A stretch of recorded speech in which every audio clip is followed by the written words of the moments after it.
চট্টগ্রামের হালিশহর ইপিজেড পতেঙ্গা ও সংলগ্ন এলাকায় ডায়রিয়া আক্রান্ত ৮০% ওয়াসার পানি ব্যবহার করে। তাদের মধ্যে ৬৪% পানি বিশুদ্ধ না করেই পান করে। স্বাস্থ্য অধিদপ্তরের রোগতত্ত্ব, রোগ নিয়ন্ত্রণ ও গবেষণা ইনস্টিটিউটের এক প্রতিবেদনে এ তথ্য উঠে আসে। বিস্তারিত টেক্সট রিপোর্টে। গত কয়েকদিন থেকে চট্টগ্রামের নগরের কয়েকটি এলাকায় হঠাৎ ডায়রিয়ার প্রাদুর্ভাব দেখা দেয়। এর কারণ অনুসন্ধানে আইইডিসিআর এর ৭ সদস্যের বিশেষজ্ঞ দল অনুসন্ধান চালায়।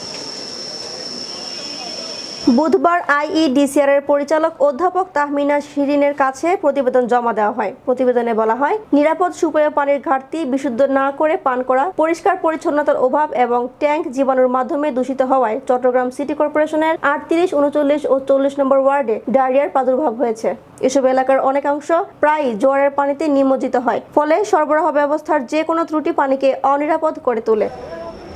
চট্টগ্রাম সিটি কর্পোরেশনের মেয়র মোহাম্মদ রেজাল করিম চৌধুরী বলেন, মাসিক সভায় ওয়াসার প্রতিনিধিকে বলা হয়েছে পানি দুর্গন্ধযুক্ত ও ঘোলা, এ কারণে ডায়রিয়া হচ্ছে। এ ব্যাপারে ওয়াসাকে জরুরি ভিত্তিতে ব্যবস্থা নেওয়ার জন্য বলা হয়েছে, যাতে তারা সতর্কতার সঙ্গে পানি বন্টন সুচারুরূপে সম্পাদন করে। তদন্তকারী দল ডায়রিয়া প্রতিরোধে সচেতনতা বৃদ্ধির লক্ষ্যে এলাকার প্রচারপত্র বিলি করে এবং সচেতন করার প্রয়াস চালায়। সুমাইয়া স্মৃতি, বিশ্ব বাংলা নিউজ 24।